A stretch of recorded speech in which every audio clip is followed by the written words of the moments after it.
আমাকে বিয়ের প্রতিশ্রুতি দিছে, সেই হিসাবে আমিও দিছি। যেহেতু কোরআন মাথার পরে নিয়ে শপথ করছে, সেই হিসাবে আমি। যশোরের কেশবপুর উপজেলার এক তরুণীকে বিয়ের আশ্বাস দিয়ে দীর্ঘদিন স্বামী স্ত্রীর মতো বসবাস করার পর বিয়ে করতে অস্বীকৃতি জানানোর অভিযোগ উঠেছে একই এলাকার এক যুবকের বিরুদ্ধে। এই ঘটনায় যুবকের বাবা ও মাকে অভিযুক্ত করে কেশবপুর থানায় লিখিত অভিযোগ দায়ের করেছেন ওই তরুণী।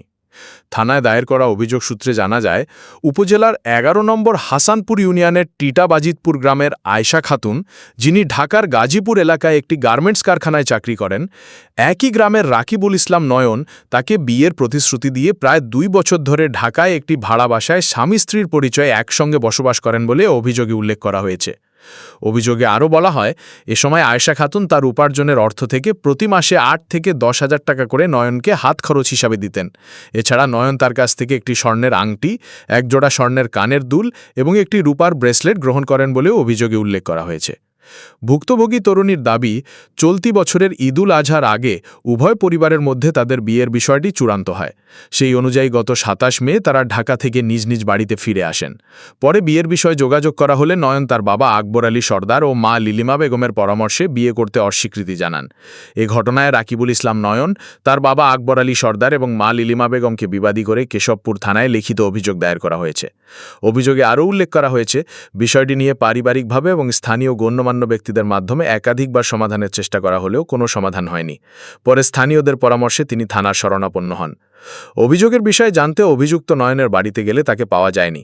তবে তার পরিবারের সদস্যরা অভিযোগ অস্বীকার করে বলেন, নয়নের সঙ্গে মেয়েটির পরিচয় ও সম্পর্ক থাকতে পারে, তবে অভিযোগে যেসব কথা উল্লেখ করা হয়েছে সেগুলো সম্পূর্ণ মিথ্যা ও ভিত্তিহীন। তাদের দাবি, ছেলেকে উদ্দেশ্যপ্রণোদিতভাবে ফাঁসানোর চেষ্টা করা হচ্ছে। এছাড়া তারা কখনোই ওই মেয়েকে পরিবারের পুত্রবধূ হিসেবে মেনে নেওয়ার সিদ্ধান্ত নেননি। তারা আরও বলেন, অভিযোগে উত্থাপিত বিষয়গুলোর কোনো সত্যতা নেই। সুষ্ঠু তদন্তের মাধ্যমে প্রকৃত ঘটনা বেরিয়ে আসবে বলে তারা আশা করছেন। এ বিষয়ে কেশবপুর থানার দায়িত্বপ্রাপ্ত কর্মকর্তা ওসি মোছা রোকসানা খাতুন বলেন, অভিযোগটি পেয়েছি, তদন্ত সাপেক্ষে প্রয়োজনীয় আইনগত ব্যবস্থা গ্রহণ করা হবে। ঘটনাটি এলাকায় ব্যাপক চাঞ্চল্যের সৃষ্টি করেছে। অভিযোগের সত্যতা যাচাইয়ে পুলিশ তদন্ত শুরু করেছে বলে জানা গেছে। ভুক্তভোগী ও তার পরিবার ঘটনার সুষ্ঠু তদন্ত এবং ন্যায় বিচারের দাবি জানিয়েছেন। তো ওর সঙ্গে আমার রিলেশন ২ বছর যাবত। নয়নের সঙ্গে আমার রিলেশন ২ বছর যাবত। এখন আমার সঙ্গে ও কোরআন শপথ করে আমার হুমকি দিয়ে অনেক কিছু করছে। আমার ওখানে যাইতো, যাওয়া আসা করতো ২ বছর যাবত। ও খুলনাতে চাকরি করতো, পল্লী বিদ্যুতের। ওখান থেকে ৫ দিন, ৪ দিন, ৩ দিন এরকম যাইতো প্রতি মাসে। আমার স্যালারির আগে আগে যাইতো। আমার বেতন দিত, তখন তার ২-৩ দিন আগে যাইতো। যায় আমি বেতন পাইতাম, সেই বেতন নিয়েও চলে আসতো। বেতন নিয়ে চলে আসতো, আমার ওখানে থাকতো, শারীরিক সম্পর্ক এরকম। আমার সঙ্গে যাইতো আমার বাসায়। হ্যাঁ, ওইরকম। এখন তারপরে আমার আংটি ছিল। জি না, বিয়ে হয় নাই, তবে আমার প্রতিশ্রুতি দিছিল, অনেক কথাবার্তা বলতো। আমার বলছে আমি কোরআন শরীফের বিষয় নিয়ে ওইভাবে কোরআন শরীফের ওটা নিয়েই থাকা হয়েছে ওর সঙ্গে।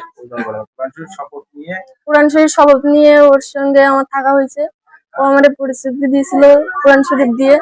তারপর আমার কানে দুল ছিল, সেটাও বিক্রি করে দিছে নিয়ে, যে আমার বাড়ি এই সমস্যা ওই সমস্যা। প্রতি মাসে আমি স্যালারি তুলি, তার থেকে মনে করেন যে ৮,০০০, ১০,০০০ এরকম বেতন নিয়ে নিয়ে ও চলে যায়।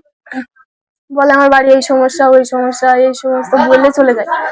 আবার ৩-৪ বার আমারে মনে করেন যে নিয়ে আসে বাড়িতে, বিয়ের কথা বলে, ফাইনাল কথা বলে নিয়ে আসে। আনার পরে বলে যে এই দিন বিয়ে হবে, আমার বলে যে তুমি সবাইরে রেডি করো, আমি চুরি করে বিয়ে করে রেখে দিব। এরকম অনেক কয়েকবার নিয়ে আইসে আমার বাড়িতে, নিয়ে আইসে আর সে বিয়ে করে না। তো একবার আমার ওখানে যে আমার ওখানে থাকলো, থাকার পরে ওখান থেকে এসে ও যেখানে চাকরি করতো সেই বাসাতে নিয়ে গেছিল আমার। ওখানে নিয়ে গেছে, তো ওর যে মালিকের চারিদিকে তো সিসি ক্যামেরা আছে। ওটা ওর বাসায় একজন থাকতো, তারে দিয়ে ও বন্ধ করে রাখছে। বন্ধ করে আমারে নিয়ে গেল, নিয়ে যে রাতে মনে হয় তো ৩টা না ৪টের দিকে লাগছিলাম। পরে আমারে নিয়ে ওর বাসায় নিয়ে উঠলো, ওই বাসায় থাকছে। থাকার পরে ওখান থেকে আমারে নিয়ে লাগাই দিল। ওখান থেকে নিয়ে আসে, তারপরে আবার আমারে দিয়ে আসলো ঢাকাতে। এইভাবে চলতে লাগলো, প্রতি মাসেই যাইতো। যাওয়ার পরে মানে এই রোজারিদের পরে, মানে চূড়ান্ত সিদ্ধান্ত রোজারিদের পর থেকে হইতাছে। তো ওখান থেকে রোজারিদের পরে আমাদের বিয়ে হওয়ার ফাইনাল ডেট চলে আসছে, তখনও করি নাই। তো আমি, আমার ছুটি শেষ, আমি তো বসে থাকতে পারবো না, তখন ওদিকে তো আমার চাকরি বাঁচানো লাগবে, আমার ফ্যামিলি যেটুকু যা দিতাম সেটাও তো দিতে পারবো না। এবার আমি চলে গেলাম, ওইভাবে আছে। তারপরে আমার বাড়ি নিয়ে আসলো, ওই রোজারিদের ভিতরে একবার নিয়ে আইছিল, নিয়ে আসার ভিতরে আর দিন তারিখ দিছে, কিন্তু সেটা আর করি নাই।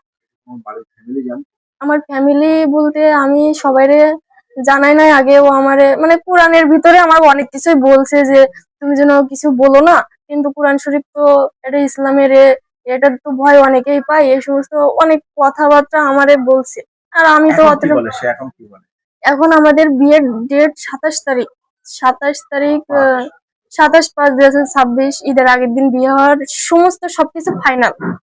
আমার যে আমার ছুটির 5-6 দিন আগে গেছিল, যাই আমার এই যে যাবতীয় জিনিসপাতি ঘরের সবকিছু নিয়েও চলে আসে।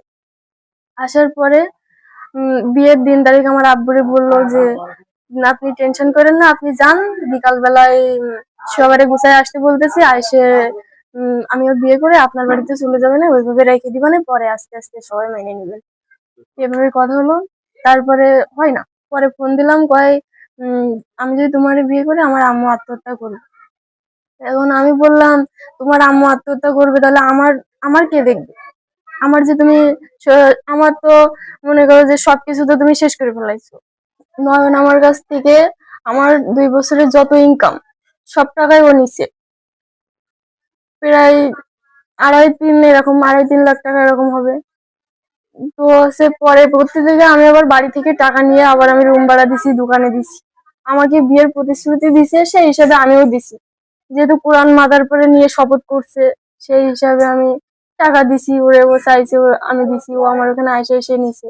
আমি আমি নয়নের কাছে আমি গেছিলাম যে নয়ন এই বিষয়টা কি কদিন, নয়ন আমার বললো ভাই সব সত্যি ঘটনা, ওর সাথে আমার প্রেমের সম্পর্ক দীর্ঘদিন 2 বছর ধরে, আপনি যা বললেন এগুলো সব সত্যি, আমি ওরে বিয়েও করব, আপনার কাছে দাবি যে আপনি একটু আমার মা বাবার একটু রাজি করাই দেন। মা বাবার কাছেও গেছি, মা বাপ পুরো অস্বীকার বলেছে নিচু গোত্রের মেয়ে আমি বৌমা বানাবো না, আমার ওই বউ তুললে আমি আত্মহত্যা করব। হ্যাঁ, পরে আর কি আমি বললাম তাহলে এখন মেয়েটার জীবন তো নষ্ট করে ফেলেছে, 2 বছর ধরে বউ হিসাবে সংসার করছিস, তার সাথে তার বউ ভিডিও চিত্র আমরা দেখলাম, যেগুলো তার সাথে তো তুমি মেলামেশা করিছো, শারীরিক মেলামেশাও তোমার হয়েছে, তাহলে এখন এই মেয়েটার জীবন তো নষ্ট, তাহলে এই মেয়েটা কি করবে? ওর করে যা পারে তাই করবে, শেষ লাস্টে ওরা তাহলে কিছু টাকা পয়সা দিয়ে দেবো। আমি বললাম টাকা পয়সা 2 বছরের এই যে সম্পর্ক, এই যে জীবন নষ্ট করে এখন কি টাকা দিয়ে এগুলো কিনতে চাও? এখন এগুলো আমরা চাই এই মেয়েটা সে ঘরের বউ করে নিয়ে যাক। আমি আজ 3 দিন শুনেছি, শুনছি যে আমি এর সাথে একটু সম্পর্ক কথা বলে, তার মতন সে চলে যাবে, আমি তার কোনো এই বাড়ি জায়গা দেবেন না? আমি এ বাড়ি যাবো, সম্পর্ক হলে ছেলে বুঝুক।